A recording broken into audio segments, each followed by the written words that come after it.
go ahead and be seated. My mind also went in a million directions this week, but I'm not going to share them all with you.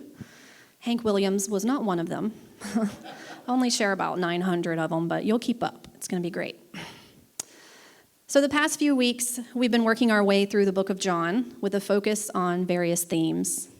We learned about how the Word was made flesh as the Messiah, Jesus Christ. And then last week, the reminder that we're called to be workers toward the harvest and to rejoice in our reaping and our sowing. Today, I'll begin by reading verse 39 in John chapter 9, and then we will delve much deeper.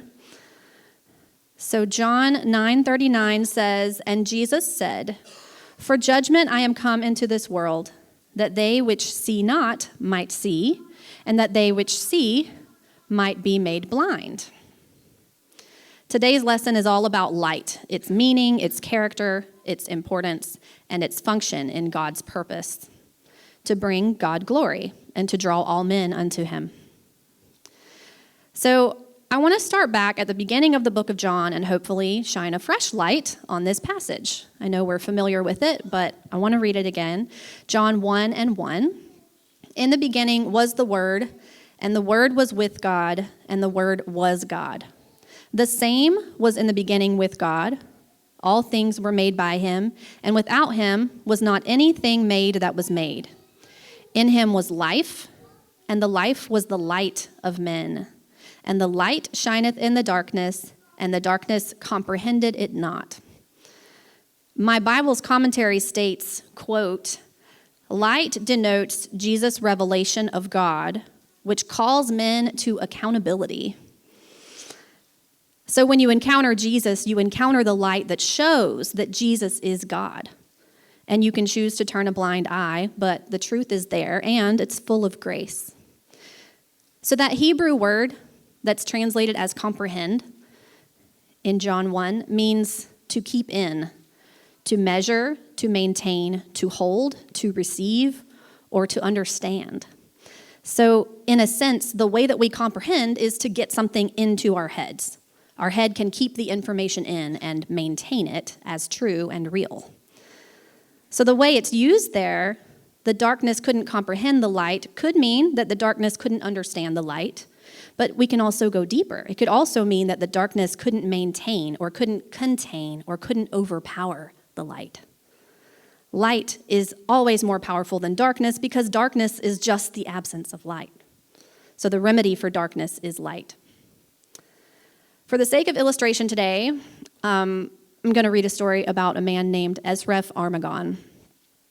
He's an internationally acclaimed artist whose works have been exhibited in galleries throughout Europe, Asia, and North America. This Turkish-born painter paints landscapes, still lifes, and portraits in bright colors. His mastery of perspective, scale, light, and shadow is stunning, particularly because Esref was born completely blind. As a child, Esref noticed people constantly warned him about his surroundings, but they never seemed to warn others. So when he asked his parents about it, he learned that other people could see what he could not. So Esref reached out to his father for help, and his father patiently answered his questions and introduced him to objects, shapes, and textures. Once, Esref's father gave him a paper butterfly to help him understand their shape. While holding the model, Esref drew the shape to test the accuracy of his perception. Then he began by etching on cardboard to make indentions that he could trace with his fingers.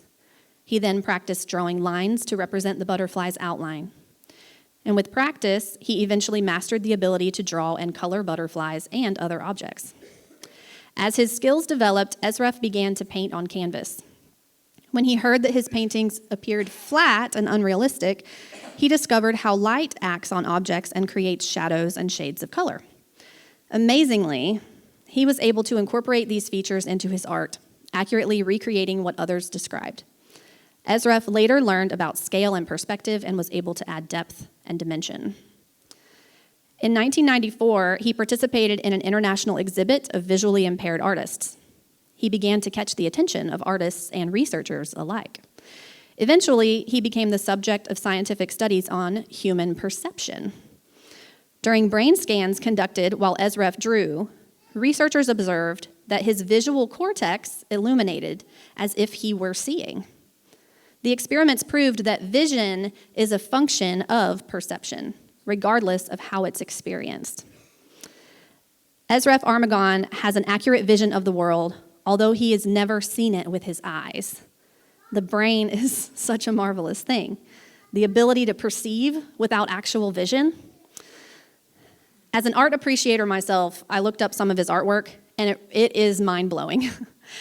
And how daunting a task it must have been to go from complete blindness to master painter. No one told this man that his whole purpose in life was to become a masterful artist at all costs. He must have had a passion inside of him to keep pressing toward betterment. And what he has achieved really is beyond words brilliant. So I'll state that seeing is not the same as perceiving, because Ezref is an example of that. In the book of Isaiah, chapter 6, verse 9, the Lord told the prophet Isaiah to say to disobedient Israel, "Hear ye indeed, but understand not, and see ye indeed, but perceive not." Jesus applied these words to the unbelief he encountered in his day. Because of their hard hearts, some people were blind to what could clearly be seen, but others, much like Ezref Armagon, perceived what they could not see with their eyes. So the difference between seeing and perceiving is a matter of faith and courage, curiosity, revelation. The Hebrew word for perceive is often also translated as to know, to tell, to understand, to acknowledge, meaning that it means to discern or ascertain with certainty, or in essence, to comprehend. So to have a light bulb moment. There's greater depth in perceiving than in seeing. There's an activity that I've done with students before in which one stands in front of the other, and no, it's not the trust fall, it's a different one.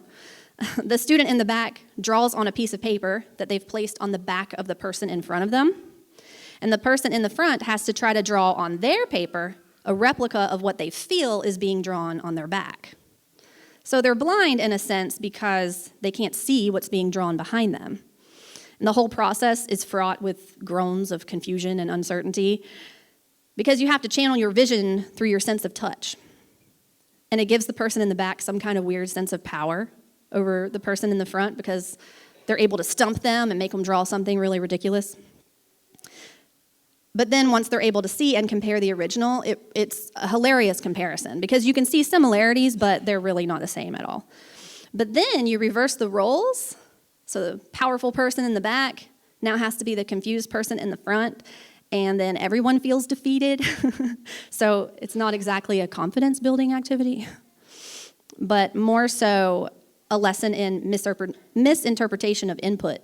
You're having to interpret an incoming stimulus and form a perception or assumption, and then output that understanding. And it's a complex process, and it's just difficult and entertaining.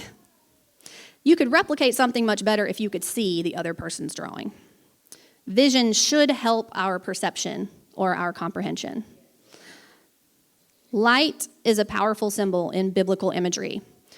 It recalls the power of God's presence to bring life and understanding, to warm our spirits, to illuminate our path, so we may know the truth and be free from chains of darkness, ignorance, and sin. John traced the theme of light throughout his gospel. It comes into particular focus in John chapter 8, verse 12, when Jesus stood in the temple and declared publicly, "I am the light of the world. He that followeth me shall not walk in darkness, but shall have the light of life." And then the next chapter reveals precisely what happens when people encounter the light. The story begins in chapter 9, verse 1, with Jesus and his disciples seeing a man who was born blind. And I'll read. "And as Jesus passed by, he saw a man which was blind from his birth. And his disciples asked him, saying, 'Master, who did sin, this man or his parents, that he was born blind?' Jesus answered, 'Neither has this man sinned, nor his parents, but that the works of God should be made manifest in him. I must work the works of him that sent me while it is day. The night cometh when no man can work. As long as I'm in the world, I am the light of the world. Much like Job's friends, the disciples assumed that sin and suffering were directly connected. When things go wrong in our lives, with our health, we reflective people, we want to reason our way through it. We look back in order to blame something or someone or ourselves. Does anybody else should themselves? Oh, I should have known, blah, blah, blah, should have done, all the time. And yes, sometimes we do bring hardship upon ourselves through ignorance or pride or 100 other reasons, but also sometimes unfortunate things happen to people by no fault of anyone.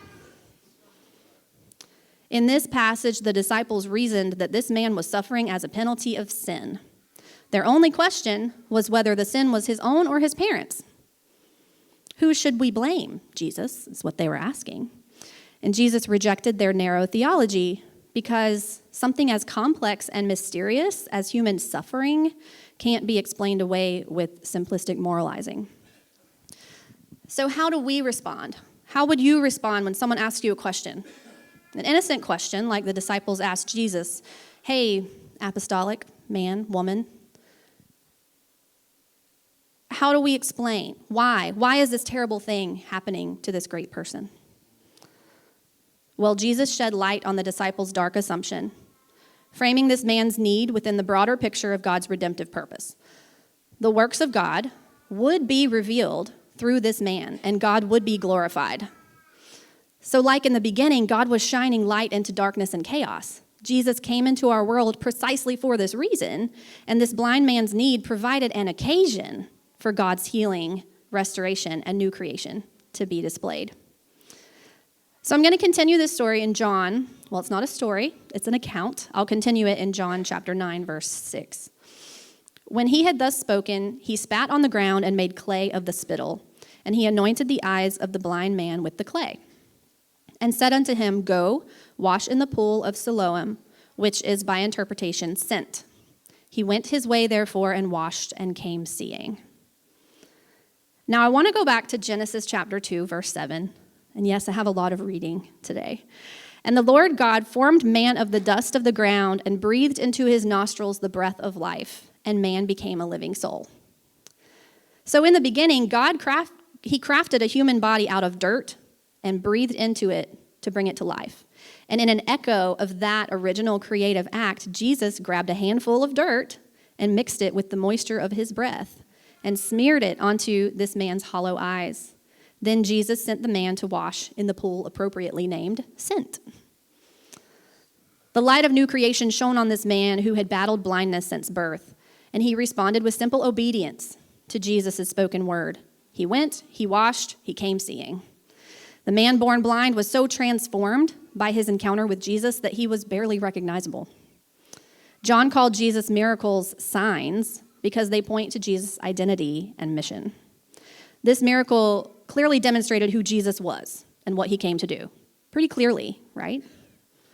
Those who saw the light shine that day responded in different ways, though. This sign revealed Jesus' identity and the condition of their hearts. So the problem today is that people will say that their perception is the reality without really having all the information. An example. I was sitting out on my catio yesterday enjoying some breakfast, and it was past dawn, but it was overcast. So there was just enough light for me to see pretty far in the distance a shape of what looked exactly like a man dressed in all black, seated on the ground, kind of hunched over, maybe just waking up, maybe he has a coffee mug in his hands or something. And I thought, okay, I know I have an imagination, so it could be that there's somebody on my property camping out back there, or it could be something totally normal and not creepy. So I was like, well, let me just watch for a minute. And if it moves, I'll just yell, get off my land, or something. But it's unsettling to sit in that confusion. I couldn't just enjoy my breakfast anymore. I was like, is it moving? Is it moving? So I decided I need more information. Let me just get a different perspective. And now I've learned to mind my business enough and be cautious and don't just go walking toward it.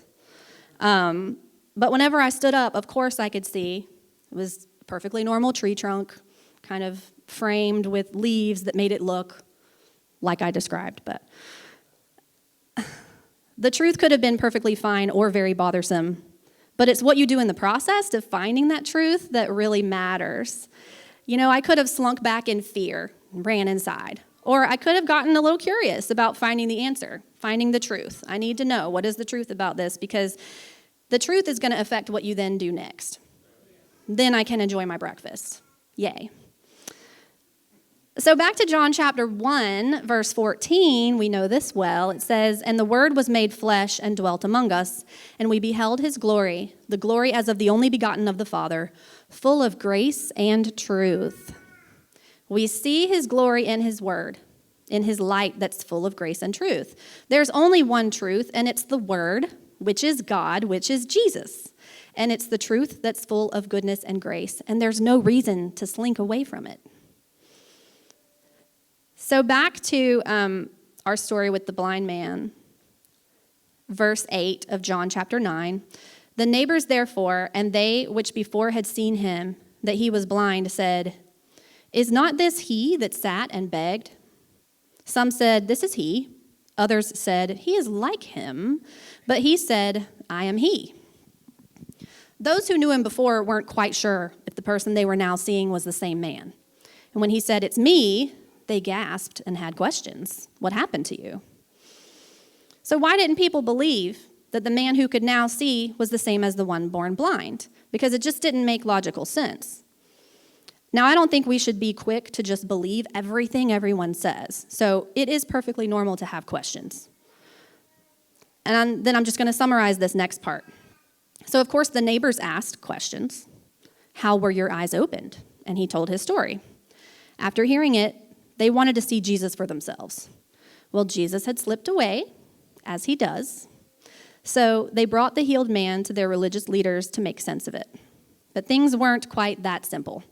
Blinded by their inflexible paradigms, many of those leaders could not bring themselves to see the light shining right in front of them. So in the investigation, the Pharisees secured the testimony of the man who was formerly blind. He testified that Jesus must be sent from God, like a prophet doing the works of God.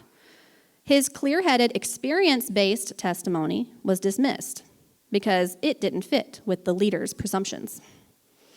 The authorities questioned the man's parents, looking for another explanation. The parents couldn't deny that this man was their son or that he had been born blind, but they also couldn't bring themselves to support his testimony either. Paralyzed by fear, they gave safe answers and shrank back into the shadows, leaving their son standing alone in the light, in the spotlight, if you will. So with their investigation floundering, the religious leaders brought the healed man back into interrogation and applied pressure. "Tell the truth. What really happened? We know you're a sinner, so fess up." Refusing to be intimidated, the man stuck to his story. His eyes had been opened physically and spiritually, and he could not deny what was now so clear. Regardless of what the religious leaders presumed about Jesus, the man was confident of one thing: "I was blind, and now I see." So we have to give credit to that healed man for his boldness against those leaders. He knew the truth of what had happened, and Brother Boyette has stated it time and again: a man with an experience is never at the mercy of someone with just an argument. So we have to not let the doubters in our lives convince us that we aren't healed, that we aren't changed, and that we aren't chosen. So after all the questions directed his way, the healed man had some questions of his own. Why does my answer matter so much to you guys, if you're just going to try to refute it? He turned the tables and asked, "Is there something else going on here? Do you have a secret motive?" Embarrassed and exasperated, the religious leaders responded in anger. They could not explain or control the light shining brightly on them. Rather than admitting the obvious power working through Jesus, they clung to their safe and controllable traditions. Masking their fear in anger, they hurled insults at the healed man and his healer. So why not accept truth? Well, it's hard when it doesn't fit with other information that we think we already know. That feeling upon learning something new that doesn't mesh with a former assumption is called cognitive dissonance. Dissonance meaning doesn't really sound right. and cognitive meaning in your head. Doesn't really sound right in there. Almost like you can't comprehend it. You can't contain it in your head with all the other incomplete information, all the darkness. It's easier to remain ignorant because cognitive dissonance isn't an easy state in which to exist. So you just make a decision to accept or not, and then move on, because that's the path of least resistance. Well, the word light can mean illumination, brightness, or clarity. And sometimes it just takes time for something to become clear. And I want to insert here that God, being full of grace and truth, he does give us time to reconcile the light, to come to understanding. It's not always a moment of conversion in our lives. Now I will follow Jesus. I think it can be incremental. So every one of us, when we were 2 or 3 years old, you know how you used to draw a human? It's just a big head, smiley head, and 2 little scrawny legs. What a terrible artist you were. I'm sure the adults probably giggled about it, you know, when you gave them, "Look, Mommy, this is you." You may have had an overbearing family member try to explain to you, no, look, it's missing most of its members and features. But, you know, we didn't care because we were 2. And it was okay not to care yet. You don't have it all figured out from the moment you're born. So there's a developmental process, just like in spirituality. There is a process. We know that Jesus spoke in parables because his meaning wasn't for everyone to understand at any given moment. But they are written down in his word. So if we don't understand it the first time we read it, he sheds fresh light on it for us, maybe the next time. Light creates shadows and shades of color by definition. So when there's not enough light, there is a gray area. It's fuzzy, it's unclear. And we live in a world that wants no rules but wants to tell you where they draw the line and why yours is drawn wrong for being drawn differently than theirs. But there is a truth in the instruction book. And the word is God, and God is light. Therefore, the word is light, so it's clear.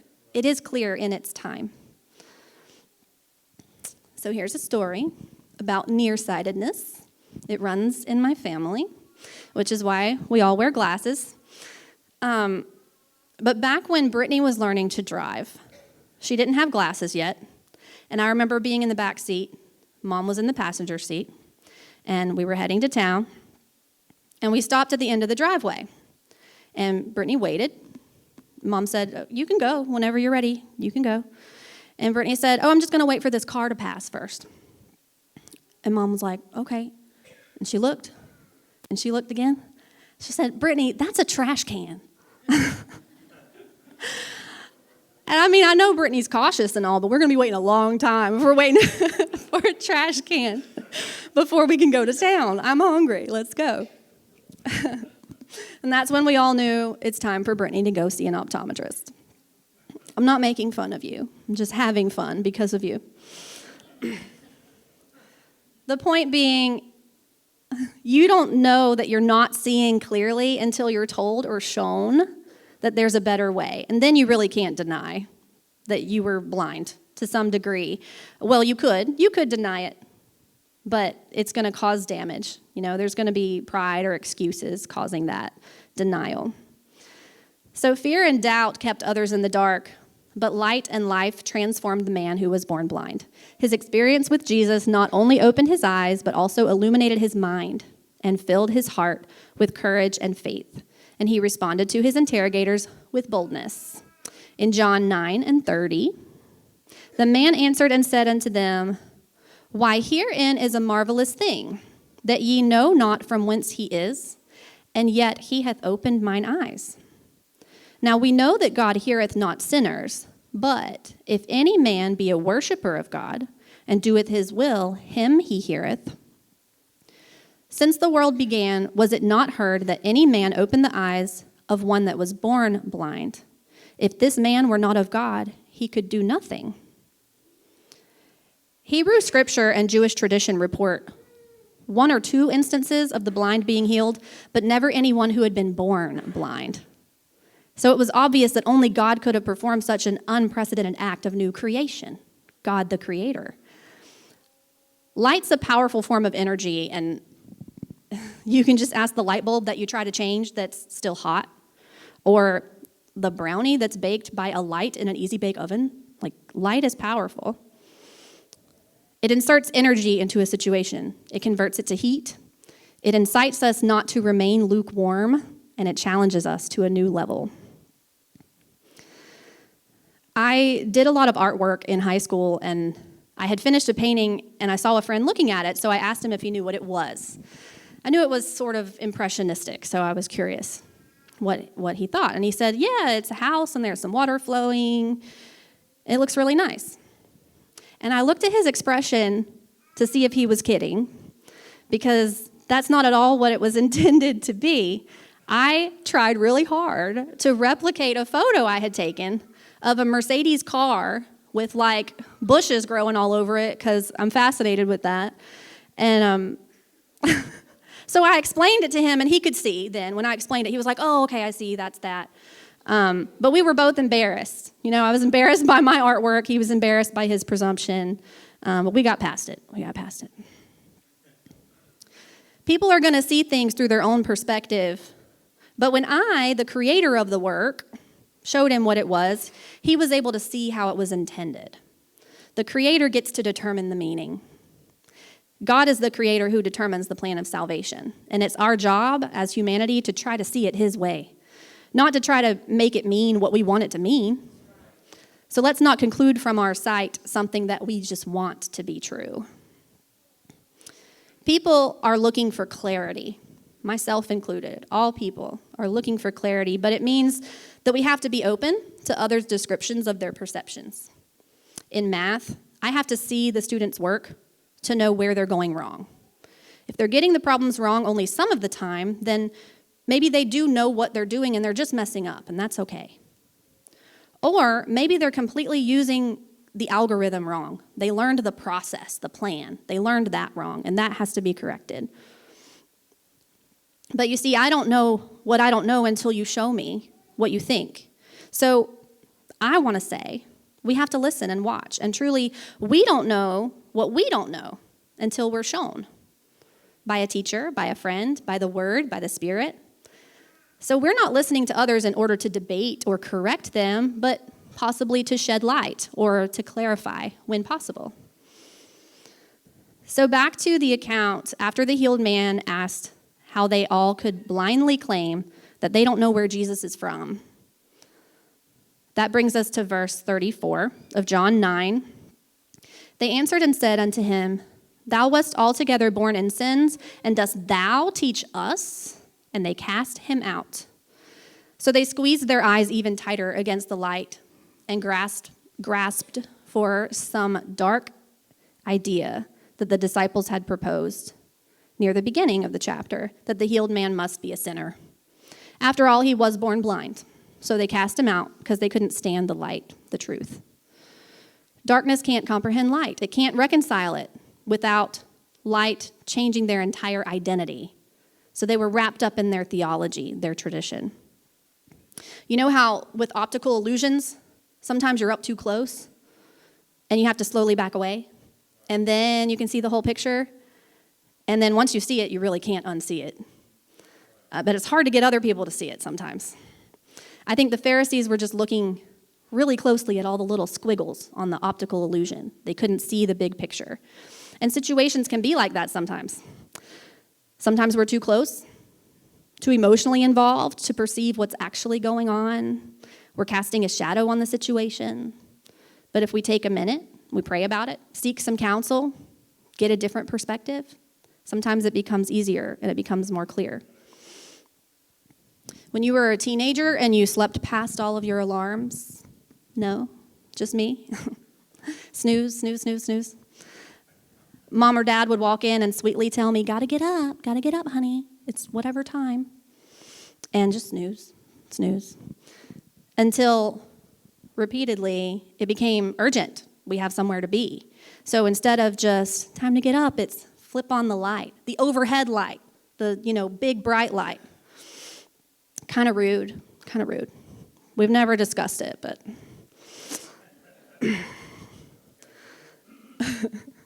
you can't just close your eyes and escape that light's brightness, okay? Especially after a long night of utter darkness. You could roll over and ignore it, maybe put a pillow over your head. But then how do you sleep? How do you go back to sleep knowing, oh man, I'm now missing whatever was going on that day? So it's sort of the same with these religious leaders. How can they ignore such a bright light and then live the rest of their lives comfortably asleep? It's unfathomable to me.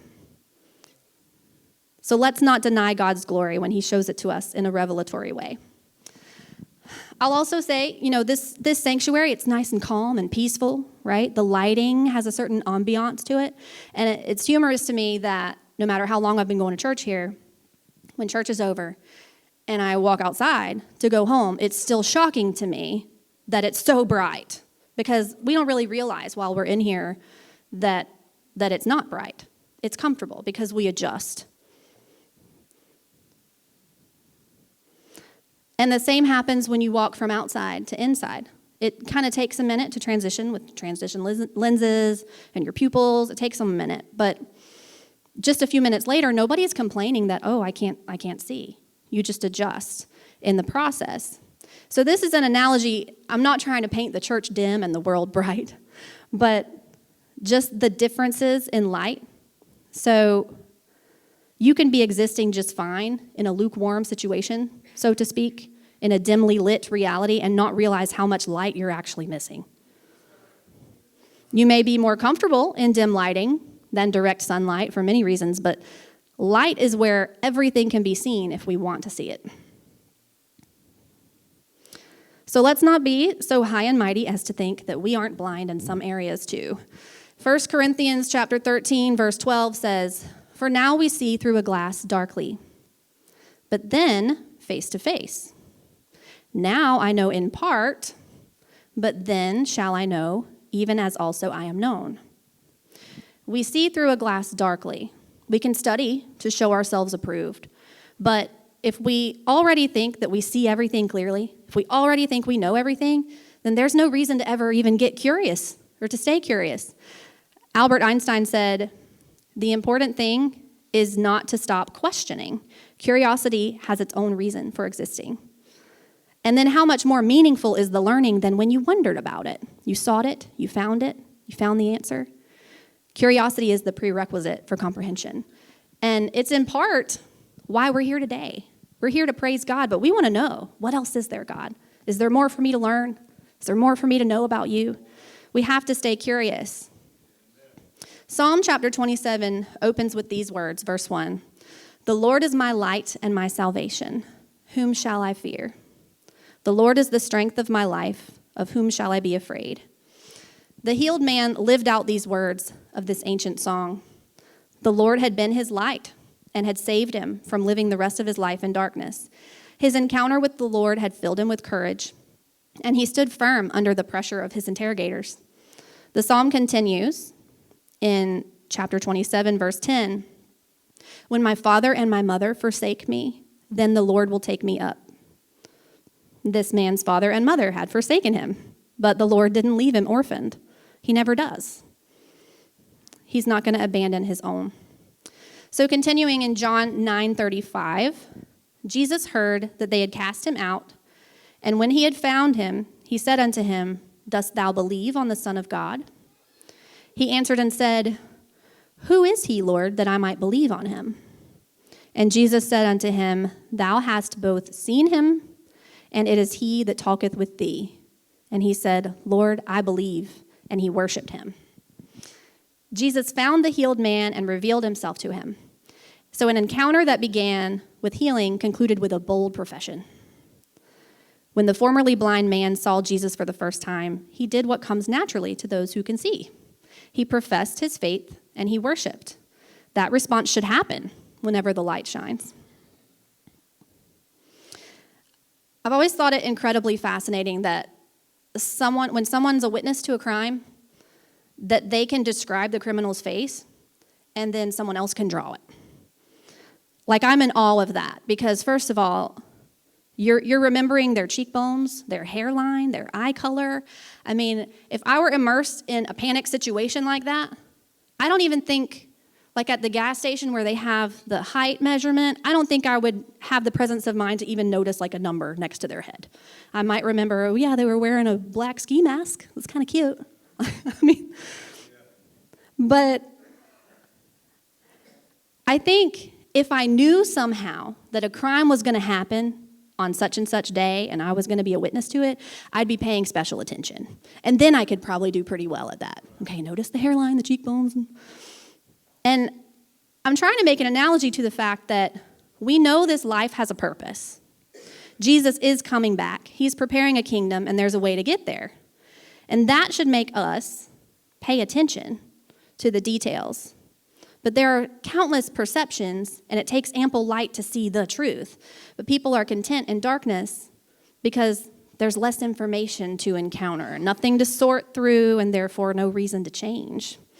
I actually had a friend say to me recently, and it's beyond me because I've been in church for so long. This friend said, I just try to live a good life, and I hope I'll end up in the right place once I'm gone. Period.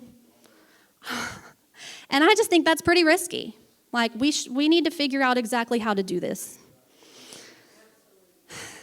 Okay, in John chapter 9, verse 39, Jesus said, For judgment I am come into this world, that they which see not might see, and that they which see might be made blind. And some of the Pharisees which were with him heard these words, and said unto him, Are we blind also? And Jesus said unto them, If ye were blind, ye should have no sin. But now ye say, We see, therefore your sin remaineth. You know they had to be confused. But the bottom line is that they weren't humble and they weren't courageous. The great irony is that the man who had so obviously been born blind was the one who could now clearly see the truth, while all those who thought they were seeing perfectly and clearly were living in varying degrees of blindness. He said, For judgment I'm come. I'm here to make sure that the truth isn't hidden anymore, is what he's saying. Every knee will bow and every tongue will confess, because everyone will eventually see. They which see not might see when they encounter Jesus. So if we think we can already see everything without him, then his presence doesn't shed new light on us. So we have to be humble. Those who come to God in humility, admitting weakness, seeking truth, are met with grace and forgiveness. Amen. Those who think they're wise, who claim to have spiritual sight, will be judged accordingly. And this is especially true of those who, like the Pharisees, have knowledge and deliberately choose to ignore it. The disciples couldn't see what God was doing in the world. The neighbors could not perceive if this was the same guy that they had known. The parents couldn't see past their fear. The Pharisees refused to see that God was in their midst, fulfilling all the ancient promises and launching the project of new creation. The light was shining on them all in the same manner, but only the man who had been blind could see it. So when needs arise in life for various reasons, because they do, we could spend a lot of energy attempting to answer the question, why? However, the better question is how. How will God's work be revealed in and through this need? How will his glory be displayed? How is his light shining? The how questions help us to frame our needs within the context of God's grace and redemption. No matter why we have the needs, we can trust that God sees them, and he is working all things together for our good and for his glory. Let's stand. You're welcome. I feel it. So I'm not going to go putting dirt in anyone's eyes this week. Please don't do that. But there are other ways for people to encounter the light of Jesus. Here's a thought. My nephew, Drew, was doing some schoolwork at my house this week, and I went to check on him at the little desk in the office. He was hunched over his workbook, perfectly content, working independently.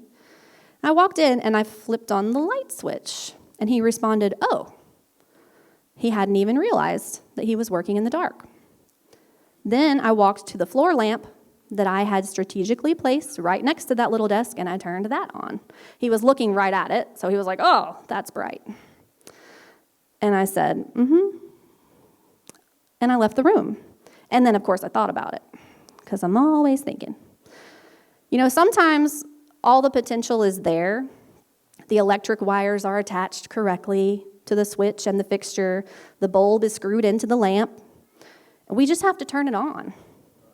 And we can absolutely put a shade on it and keep it turned off, especially if we feel people don't want it on. I didn't ask him if he wanted it on or not, right? I just knew it would be better if it were on. But without a glimpse of brightness, people don't really know how dimly lit their life is. We have to let our light shine. So this message today is about God shining his light on us because we have needs, but also because it glorifies him. That's the ultimate reason. But then don't just hoard that. We've got to let our own light shine and be used of God, because Jesus isn't standing right here to put dirt in somebody's eyes, but we are his hands and feet. So we have to search, always be looking for him and how we can be used of him. Let's let God be a light for us incrementally and accept new revelations that we have, and then to also be a light for others who are searching. So let's pray today to have a life submitted for God's glory. Lord Jesus.